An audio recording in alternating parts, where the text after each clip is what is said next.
Mercedes-Benz Virtual Expo, welcoming you to an enchanting session where fashion, health, culture, luxury travel, and performance are utterly inspiring. Meet Mercedes Talks. Hi Renita. Hello Hesi. Thank you so much for joining Meet Mercedes Talks with the Editors Club. Kali ini kita akan mengangkat topik mengenai budaya di Indonesia. I may say that you are a hero, a patriot in a way. Renita Sari Adrian. Baik, saya langsung saja ke pertanyaan yang pertama. Ada pendapat yang menyatakan bahwa kegiatan kebudayaan seperti lakon atau pentas musik berada di urutan belakang di masa pandemi ini. Ya. Sesungguhnya saya ingin tahu dari kacamatanya Renita, seberapa penting untuk menjaga eksistensi kegiatan kebudayaan di masa seperti ini? Oke, sebetulnya masa pandemi ini tuh betul-betul ini kan menimpa semuanya ya. Global ya. Global, semua segmen semua kena dampaknya. Tapi untuk kami sendiri, di sini saya membahasakan kami karena saya merasa sudah menjadi bagian juga dari orang-orang panggung seni pertunjukan di Indonesia. Ini terutama untuk panggung budaya, kita itu udah merintis panggung budaya di Indonesia tuh kurang lebih 10 tahun. Dan sebetulnya kita sudah kerja keras kita tuh udah mulai dirasakan oleh para seniman juga gitu. Yang mana yang tadinya kita itu seperti yang Hesi bilang di nomor kesekiankan gitu ya di dalam sebuah lingkup industri kreatif di Indonesia, sampai kita di satu titik kita bisa menjual sebuah tiket pertunjukan itu sampai di harga untuk VIP itu 1 juta bahkan di atas 1 juta rupiah gitu kan. Jadi kita sudah sampai di titik itu sampai terjadilah ini pandemi ini gitu ya. Dan tentunya memang kan kalau pertunjukan ini beda dengan film ya. Kalau pertunjukan ini kan memang yang harus dinikmati secara langsung. Karena itu mata, telinga, hati, rasa itu terkonek menjadi satu gitu. Ya banyak sekali yang kehilangan pekerjaan, dari mulai yang bintang utama yang ada di depan panggung dan juga yang di belakang panggung gitu. Nah, saya sendiri kemarin itu langsung berpikir kita tetap harus melakukan sesuatu gitu.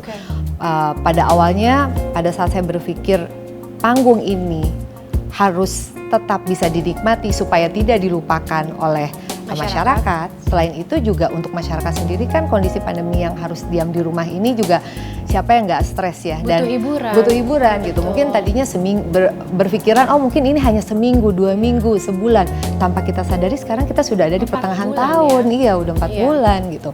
Nah akhirnya kita inisiatif lah membuat tontonan ini juga untuk bisa dinikmati melalui platform YouTube. Dengan nama programnya yaitu Nonton Teater di Rumah Aja. Teater di Rumah Aja.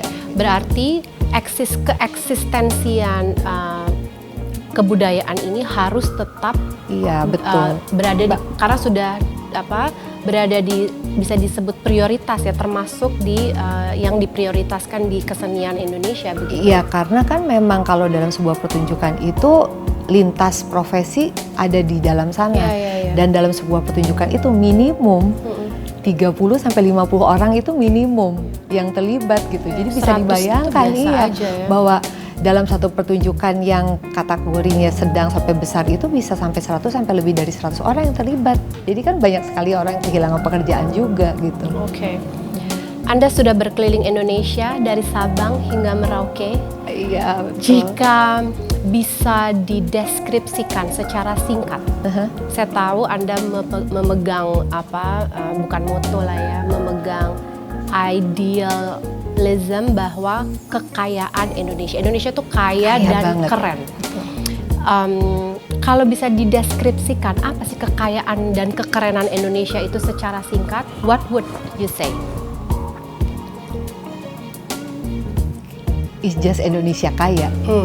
Karena dalam kaya itu tuh benar-benar kaya rasa, kaya secara visual, kaya budaya, kaya segala-galanya. Jadi the right wording for that is only Indonesia kaya.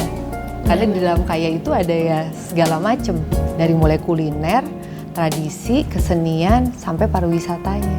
It's amazing. Bahkan mungkin you've been traveling all around the world juga, Radita suka bilang rasanya tetap beda Tetap dengan aja, kekayaan. saya tetap rindu sama Bali. Pada saat masa pandemi ini juga sebenarnya the first thing yang akan saya lakukan pada saat saya sudah bisa terbang adalah terbang ke Bali. Dan ke Ubud. That's it, nggak mau ke tempat lain.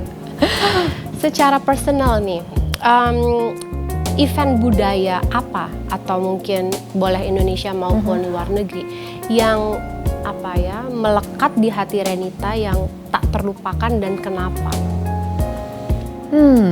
Menarik ya. Cuman dari semuanya memang yang sampai saya ingin nonton berulang-ulang adalah Phantom of the Opera. Oke. Ya, karena memang itu salah satu yang bisa bertahan more than 20 years. More than 20 years gitu. Dan itu sampai dibawa keliling kemana-mana gitu ya. Dan kayaknya ada kayak semacam kalau belum nonton Phantom of the Opera, itu kayaknya belum Culture. Dan juga mungkin itu kalau misalnya orang pertama kali nonton Broadway show bertanya apa dulu yang mau ditonton dari sekian banyak, startnya dari sana, Dari Phantom situ of ya. the Opera. Oke. Anda salah seorang yang punya mimpi untuk mengangkat seni teater Indonesia akan menjadi seperti Broadway suatu hari nanti. Iya. Di era new normal seperti sekarang ini, bagaimana mewujudkan mimpi tersebut?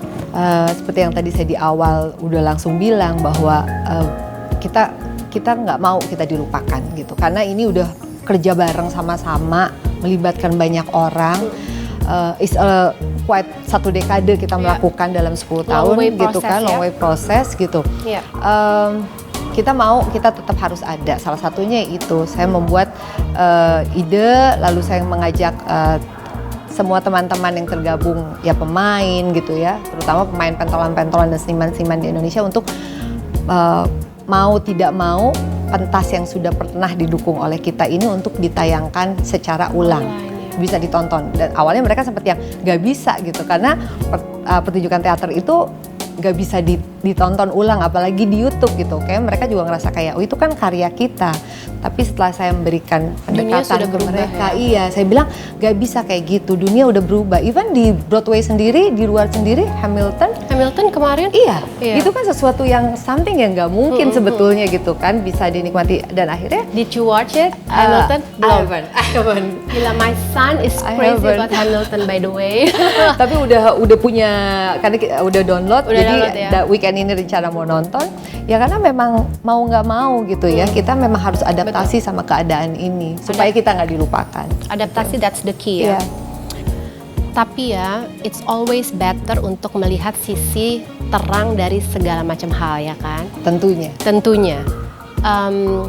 Apa kalau kita boleh memetik ke apa ya? Bukan keberuntungan ya, kebaikan dari pandemi ini, terutama di bidang budaya Indonesia. Ya memang kalau saya sih kemarin merasakan kita mau nggak mau kan harus bersatu ya, bersama-sama. Kita harus melewati ini bersama-sama. Dan pada saat kemarin saya bicara sama Happy Salma, sama Mas Butet, sama Mbak Ratna dari Teater Koma, semua merasakan hal yang sama. Jadi kita bilang, ayo kita harus tetap kreatif walaupun di rumah gitu. Dan buat saya juga melihat mereka rela karyanya ditonton secara gratis di channel YouTube yang sampai nge-reach 10.000 sampai 15.000 penonton. Saya menyemangati mereka bahwa ini tuh calon-calon penonton baru untuk teater, karena mungkin mereka tadinya ngelihat teater itu so old for me mungkin ya. Jadi ya saya ngelihatnya sih malah jadi ada peluang kita mendapatkan penonton baru pada saat nanti keadaan sudah membaik gitu. Tapi apakah online performance ini di mata Renita akan menjadi sesuatu yang akan untuk jangka panjang? Setelah Sepertinya pandemi sih kalau selesai? dari saya melihatnya kita memang harus tetap menyiapkan dua-duanya, dan memang kebetulan kita sendiri sudah punya 2 channel ya, online dan offline gitu. Jadi pada saat ini terjadi, kita punya subscriber YouTube yang sudah di atas angka 80.000. Buat kita juga jadinya nggak terlalu kesulitan gitu ya. Tapi yang menarik lagi untuk para pelaku, mereka dituntut untuk lebih kreatif kan. Karena di YouTube itu kan pada saat ini kan kita lagi proses nih bikin musikal di rumah aja. Melibatkan kolaborasi antara orang panggung dan orang film gitu. Karena saya kepengen tuh nanti outputnya tuh mesti menarik gitu kan. Bukan cuman kayak kamera yang men-shoot aja di panggung, tapi mesti ada efek-efek yang ya pengetahuan dari orang-orang film dikolaborasikan jadi satu gitu. Iya jadi serius. Tapi secara durasi kan nggak bisa lama gitu. Karena kita juga ngelihat orang nonton di YouTube yang bisa sampai stay seperti itu berapa lama sih. Nah di sana kan dituntut ide-ide kreatifnya.